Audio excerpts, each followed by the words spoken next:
in the sperm to the same place, and that is that's the true definition of going all the way.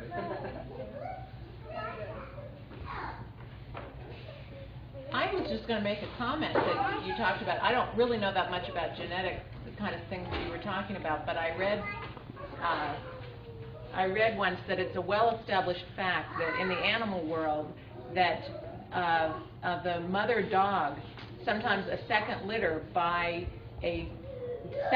by another dog, not the first dog, but like a second litter by another dog, it will look like the first dog she was with.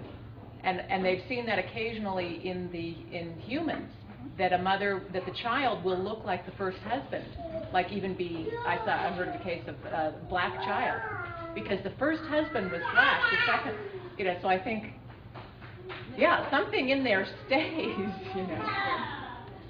And also that babies look like their fathers for the first year or two of their lives, and it's to reassure that for the father to know, this is my baby, this is my baby, because the baby looks like me. And then as children grow older, then they pick and choose a little bit more of their own aesthetics. But at the beginning, babies often tend to look more like the father, and that's in every culture too. This isn't only us Westerners.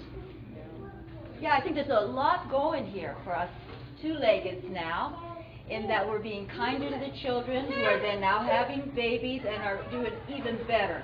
I mean, that's evolution. That was the point of your story. I know, I'm getting to it, And that some of us think, oh, this world is just really, it's terrible, it's the worst it's ever been. But if you investigate the history of childhood, you're going to see that isn't true. This has been the best century ever for children on this planet, and it's getting better. What we have now is more openness, and we have instant communication, so we're hearing all the atrocities and the horrors very quickly. It doesn't take days for the story to arrive to the village. You just turn on the TV, and there it is in our living room, another assault upon children. Yet, in the bigger picture, there are more children who are loved and valued than ever before. And one of my favorite images of this conference is sitting behind a family here who are taking such excellent care of their daughter that it brought tears to my eyes. I'm sitting behind you folks, watching how that you are one. To me, you're like, as Rico says, the Holy Trinity. It's just a mother, father, and baby who are one in their energies. And the way that this little girl will grow to have her babies from this. I mean, I can hardly wait to see the light, the radiant light that's going to come out of this family. And I assume this is like maybe your only child or your first child. Yeah. And how did you know how to be such good parents already on a first child? I mean, my mom used to say to me, since I'm a firstborn, I wish I could have just practiced on a first baby and thrown it out. I made so many mistakes. And I go, Mom, you're talking about me, But that was her, because you learn so much. It's such a shame we quit having babies when we're just getting good at it.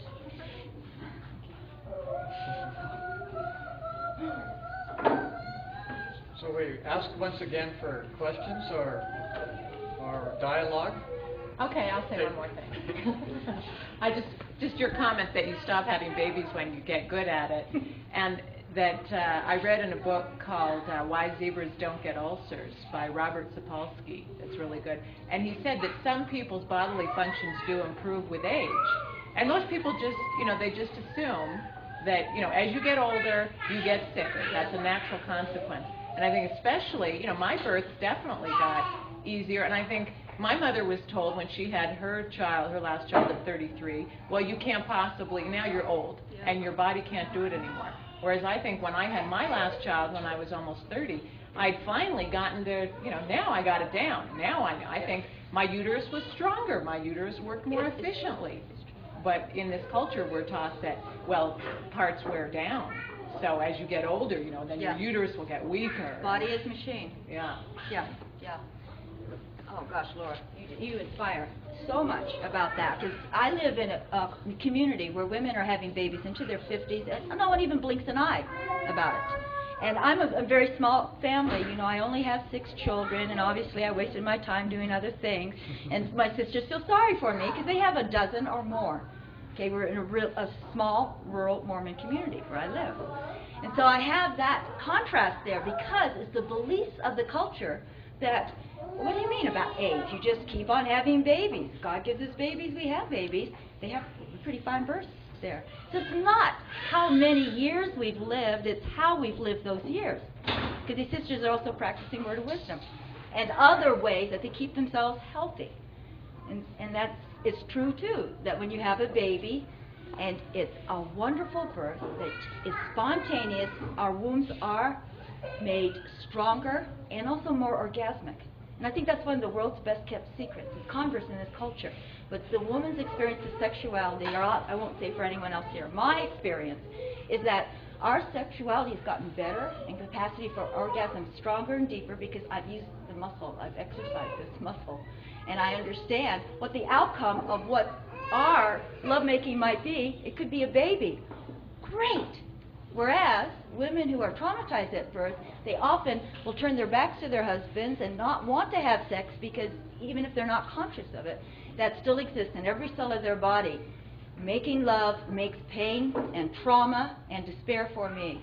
And they may not think that's the reason why they're disinclined or avoid sexuality with their partners. But when you have ecstatic birth, and especially an intimate birth, where we weren't distracted, because we do consider birth a sexual, spiritual experience. It's sexual on very firm etymological ground. It comes from the Latin word that means to separate. That's what sex means. There's two genders. So if we're partners and we're coming back to be one together, we have our baby together, and there's no other people around to give my gratitude, because I'm a giving woman. I just gave birth. And, oh, I love you, thank you, you help me. I love you, thank you, you help me. I love. Oh, yeah, and then here's this guy over here, the sperm donor. Rather it was the only other person in the room at that time was my partner between my legs as he was to start the baby. And there's that full circle complete again. Yeah. Something I'd like to see what your thoughts are about. One of the things that I've written about is vocalizing. I was reading through the book of Isaiah. There's a scripture in there that talks about Christ crying out like a man at war against his enemy, like a woman in travail. And I see that as there's a counterpart there. The man has his cry, and his enemy, and our enemy is fear. And we have our own cry that we give that strengthens us, that helps us to overcome and be successful. And it's a symbol of our love, our femininity, our strength. And so I think that crying out during labor is beneficial. And I'd like to know what. Yeah, I'm going to go intellectual with you for just a moment. One thing I'm saying is I think that most women we've lost our cry. That either we've been drugged into silence or we scream. Oh, we're nice girls. Little girls, we keep our voices down. And even as we mature and become older women, our voices still stay high like little girls. Yeah. Okay, vocalization and screaming. Okay, good. Because I'm a lover of duality. I mean, this is what the game is here on this planet. However, I see fear as an ally. I don't make it other. This is my fear, and it was given to me by God, this fear. So what is its purpose? What's the story? So, in being a midwife, I've had a variety of experience in vocalization, watching various women, and it's such a matter of their aesthetic and their style. As an astrologer, I say their zodiac signs. Leo women tend to roar if you're having a Leo baby. If you have a Scorpio little baby, then I notice with my Scorpio, I like